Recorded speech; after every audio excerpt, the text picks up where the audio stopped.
Pemirsa, bangsa Indonesia terus tumbuh menjadi bangsa yang maju dalam bingkai kebinekaan dilandasi Pancasila. Walau terkadang ada riak-riak, namun justru itu membuat persatuan kita semakin kuat. Sayangnya, korupsi, kolusi, dan nepotisme masih menjadi penyakit yang menggerogoti. Di sisi lain, kepemimpinan yang kerap tersandra kepentingan membuat banyak keputusan dirasa tidak adil. Lalu apa modal yang dimiliki bangsa ini untuk tetap tangguh dan terus tumbuh? Saya Ajat Turatma kembali hadir di One on One dan sudah bersama kami Ketua Umum Pimpinan Pusat Muhammadiyah Haidar Nasir. Apa kabar, Prof? Alhamdulillah, Mas Ajat dan pemirsa MNC News serta warga bangsa yang saya cintai. Kabar saya baik dan mudah-mudahan semua juga baik, sehat dan tetap imun.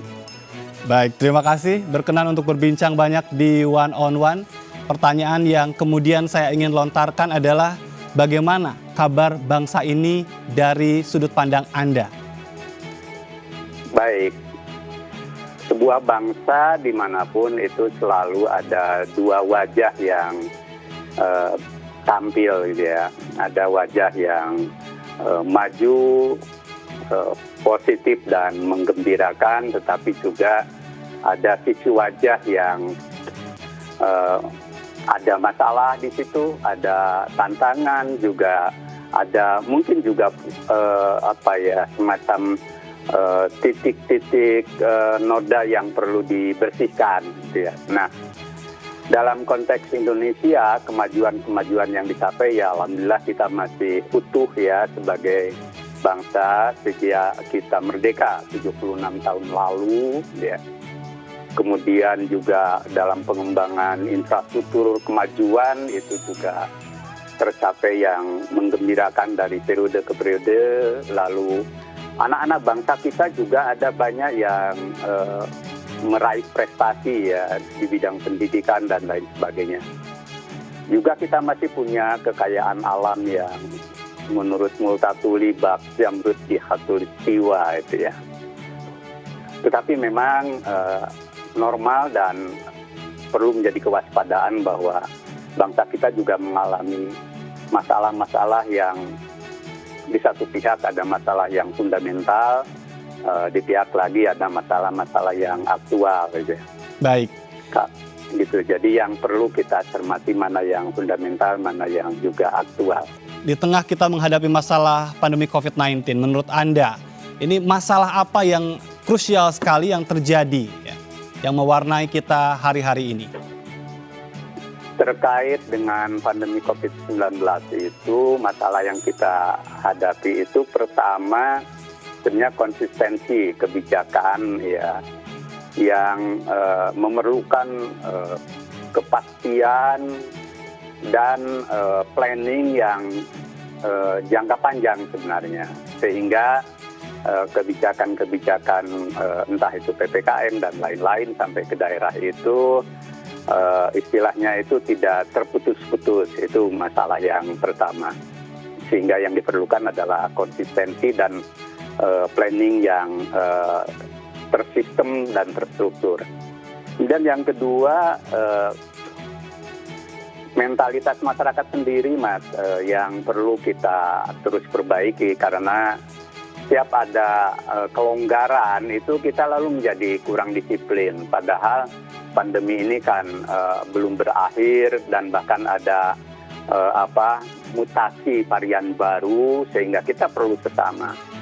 Setiap ada peluang untuk PPKM misalkan dibuka, lalu sebagian warga kita juga kemudian menjadi abe dan lalai. Yang ketiga, problem yang mengitari di sekitar pandemi ini. Pertama yang terkait dengan suasana kehidupan kebangsaan yang masih diwarnai oleh semacam polarisasi gitu ya, polarisasi politik dan ideologis, sehingga tercermin dalam sejumlah hal kita lalu menjadi punya potensi untuk retak gitu ya.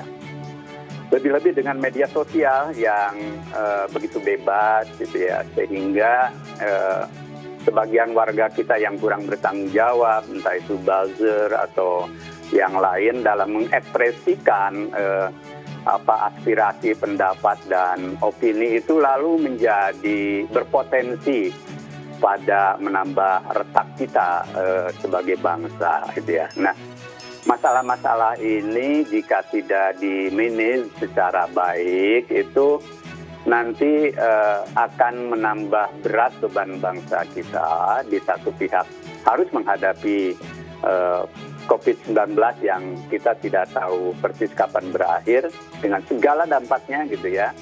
Kemudian yang kedua, masalah-masalah yang menyangkut kebangsaan yang sebagian tadi saya sebutkan itu. Baik. Itu titik kita melihat, Mas Adres.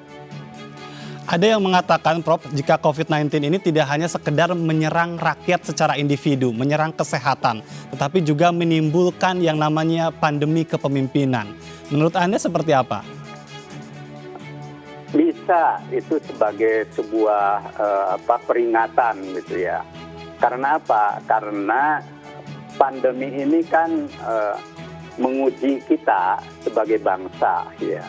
Apakah kita bangsa yang mampu gigih, tangguh dan mampu menghadapi beban berat pandemi ini secara rasional, objektif maupun secara spiritual, keruhanian.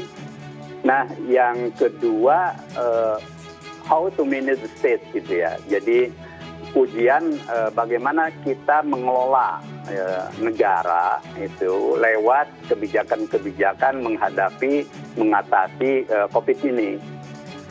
Ketika kepemimpinan kita misalkan dari pusat sampai daerah itu tidak firm, gitu ya, tidak optimal, bahkan mungkin juga kurang konsisten, itulah mungkin yang disebut dengan mulai ada wabah, ya, ada virus yang juga menjadi gangguan dalam kepemimpinan kita. Nah, karenanya menurut saya semua pihak itu baik di elit negara, elit bangsa sampai pada warga itu memang harus betul-betul belajar dari COVID-19 ini agar kita tetap seksama, kita tetap waspada, tapi juga kita tetap optimis bahwa kita bisa mengatasinya.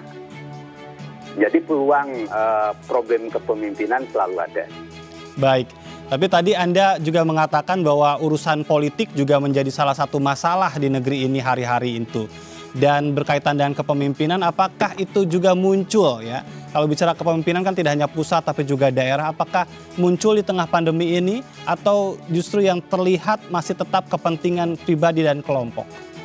Baik, secara umum ada ya garis komando kepemimpinan untuk mengatasi pandemi ini secara tersistem. Sejak PPKM, gitu ya, dalam berbagai tahap, gitu ya. Kemudian ada regional, ini kan ada tanda dari satu dirijen kepemimpinan yang mengarah pada pengelolaan pemerintahan dan kebijakan secara lebih baik. Tetapi memang setelah reformasi ini kan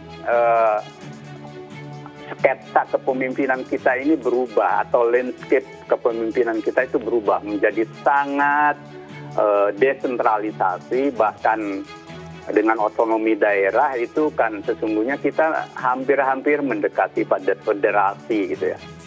Sehingga antar ini kepemimpinan pusat dan daerah itu tidak mudah memanagenya. Nah, lebih-lebih kalau kita lihat memang ada nuansa setiap kepala daerah atau juga para pejabat negara di tingkat pusat itu lalu mungkin ada hasrat-hasrat politik individual maupun kolektif yang dalam situasi normal menjadi wajar, tetapi di tengah pandemi itu lalu menjadi kelihatan ironi, gitu ya. Jadi misalkan ketika ada praktek korupsi di tengah pandemi ini kan kontras sekali gitu ya. Kemudian juga ketika ada keinginan-keinginan untuk bagaimana merebut hati rakyat menjelang pemilu 2024, sesuatu yang wajar dalam politik, tetapi di tengah pandemi ketika itu menonjol berlebihan, lalu orang atau publik menjadi mulai kritis itu kan. Jadi, nah ini perlu menjadi kata bercermin semua pihak lah. Dan di pandemi COVID-19 itu terlihat ya kualitas individu itu. Oh ya, jadi kan begini, ini berlaku universal ya, bahwa emas itu teruji karena dia disepuh gitu ya, disepuh itu diproses begitu rupa gitu kan, ditempa gitu ya.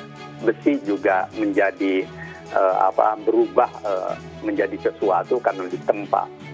Nah, kepemimpinan siapapun, baik di negeri kita tercinta maupun di tingkat dunia, bahkan di skala-skala mikro pada kepemimpinan umat, kepemimpinan lokal gitu ya, teruji ketika krisis, Mas. Yeah. Apakah orang itu betul-betul mampu hadir sebagai pemimpin yang memecahkan masalah, tangguh, dan mampu menghadapi dinamika yang kritikal, yang krusial. Nah, disitulah sesungguhnya semua orang akan teruji. Dan sampai pada titik itu sebenarnya tidak bisa ada yang dibuat-buat. Semuanya akan berjalan secara alamiah. Maka kuncinya adalah setiap orang jangan merasa paling hebat, jangan merasa paling memperoleh mandat rakyat, merasa paling memiliki kekuasaan lebih, dan bahkan mungkin dalam kepemimpinan keagamaan merasa paling bersih dan lain sebagainya, tanpa berusaha untuk ifda binafsi kalau dalam bahasa agama, untuk introspeksi seberapa jauh sih kita ini sesungguhnya mampu memimpin bangsa, negara, dan rakyat ini secara sistem, secara kolektif, dan dalam semangat kebersamaan. Baik, tapi yang menarik kemudian dalam beberapa waktu ke belakang Anda pernah mengatakan bahwa Indonesia ini wajib untuk semua ya. Ada pidato Anda yang berjudul Indonesia Jalan Tengah. Sebetulnya ini ditujukan untuk siapa dan seperti apa sebetulnya? Kenapa Anda mengatakan seperti itu? Baik, yang pertama Indonesia Jalan Tengah itu saya tujukan untuk semua kita. Baik warga secara individual, kolektivitas, berbagai macam golongan, kebangsaan, bahkan para elit negara di berbagai struktur pemerintahan. Bahwa kita semua sebenarnya belum tuntas belajar tentang alfabetanya negara Republik Indonesia yang berdasarkan Pancasila ini, yang didirikan oleh para pendiri bangsa. Di mana di sana sini, nah saya melihat gejala ada pikiran-pikiran yang cenderung ekstrim gitu, atau radikal ekstrim. Jadi kecenderung pada hal-hal yang berlebihan, baik yang berpaham nasionalisme menjadi chauvinisme, menjadi ultranasionalisme, yang agama lalu menjadi teosentrisme dan fanatisme agama yang intoleran atau merasa true believing gitu, merasa paling benar gitu ya. Kemudian juga dalam pemikiran-pemikiran multikultural, entah demokrasi, hak asasi manusia, pluralisme, itu juga menjadi sangat liberal, sekular, yang semuanya menurut teropongan saya dengan kerendahan hati itu tidak sejalan dengan prinsip dasar Pancasila yang moderat. Nah, jadi sejak sila pertama sampai sila kelima. Jadi ini prinsip yang saya sebut sebagai mengembalikan Indonesia dengan dasar Pancasila pada jalan tengah, gitu ya. Begitu juga dengan yang kedua, Indonesia milik semua. Dalam hal suku, agama, ras, dan golongan, kita platformnya insya Allah masih bisa Bhinneka Tunggal Ika, gitu kan? Itu pun tetap ada gangguan-gangguan, ya, konflik di sana sini, begitu ya. Kemudian yang dalam konteks ini juga tidak kalah pentingnya itu ada kesenjangan sosial. Lalu ada oligarki politik. Nah, kesenjangan sosial ini kan artinya ada sekelompok pihak yang menguasai kekayaan begitu banyak, sementara sebagian besar rakyat tidak punya akses pada kekayaan itu. Oligarki politik sama, bahwa ada kekuatan-kekuatan atau gabungan kekuatan yang menguasai Indonesia, sementara kelompok-kelompok di luar itu, bahkan masyarakat luas tidak punya akses pada pilihan-pilihan kebijakan dan langkah politik yang diperlukan. Nah, dalam konteks inilah maka ujiannya kita tentang persatuan Indonesia dan gotong royong Bhinneka Tunggal Ika itu juga diuji dalam aspek politik dan ekonomi. Maka saya ajak, mari kita kembali pada semangat para pendiri bangsa bahwa Indonesia ini milik semua, bukan milik segelongan orang, sekelompok orang, apalagi individu. Hatta setiap orang merasa bahwa itu diberi mandat oleh rakyat. Baik. Tapi kalau berbicara tadi di jalan tengah, jangan ditarik ke kiri, jangan ditarik ke kanan begitu kan. Tapi fenomena yang terjadi juga kritik bahwa ada sebagian kelompok yang merasa paling. Tadi ya, Anda mengatakan paling hebat atau juga paling Pancasila. Apakah hal itu berbahaya atau sebetulnya justru itu yang harus dikedepankan? Bukan berbahaya sih. Setiap sesuatu yang paling itu kan tidak baik. Bahkan Bung Karno ketika mengatakan nasionalisme, beliau bilang bisa dirujuk dan itu autentik, bahwa kita harus merasa punya dasar kebangsaan, tetapi jangan merasa Indonesia paling termulia, Indonesia terbagus, gitu kan. Bahkan tidak boleh ada chauvinisme gitu, merasa Indonesia überaus kata dia itu, seperti dulu bangsa Arya. Nah, bahayanya atau problemnya justru di situ, sesuatu yang berlebihan itu nanti apa? Nanti akan menutup ruang lain untuk kritik misalkan, menutup paradigma lain bahwa di luar nasionalisme itu kan ada multikulturalisme. Di luar nasionalisme itu ada agama dan kekuatan-kekuatan keagamaan. Di luar nasionalisme dan pandangan-pandangan nasionalisme itu ada kepentingan-kepentingan untuk globalisme misalkan. Nah, disitulah perlunya dialog dan titik temu agar kita bisa mencari jalan tengah. Jalan tengah itu kan titik temu dari dialog, dari serba ekstrim tadi. Begitu juga dalam kehidupan ideologis kan juga, misalkan Pancasila ya tidak boleh ditafsirkan kemana-mana, itu yang saya maksud. Tafsirkan sesuai dengan dulu para pendiri bangsa itu menghendakinya seperti ini. Jadi disitulah letaknya. Makan minum saja kan Mas Ajat, itu kan tidak boleh berlebihan. Kulu wasrobu wala tusrifu. Padahal makan minum itu wajib agar kita bisa melangsungkan kehidupan. Tetapi sesuatu yang berlebihan itu bawa penyakit lah begitu. Baik. Tapi apakah yang terjadi hari ini karena ada sekelompok atau kita melupakan akar sejarah? Ya, jadi biasanya pikiran ekstrim itu muncul karena ada ekstrim yang lain. Itu di satu pihak ya. Iya. Misalkan munculnya kelompok ekstrim atas nama agama karena dia melihat ada ekstrim atas nama ideologi lain, entah sekular, liberal, entah komunisme atau nasionalisme ultra dan sebagainya. Begitu juga sebaliknya biasanya multikultural tentang ideologi demokrasi, nasionalisme dan lain-lain itu muncul sesuatu yang ekstrim atau pandangan ekstrim kalau melihat ada ekstrim lain tentang ekstrim agama, ekstrim adat, misalkan separatisme dan lain sebagainya. Nah, dalam posisi seperti ini sama-sama tidak menguntungkan. Maka perlu ada mediasi, perlu ada moderasi, perlu ada jalan tengah.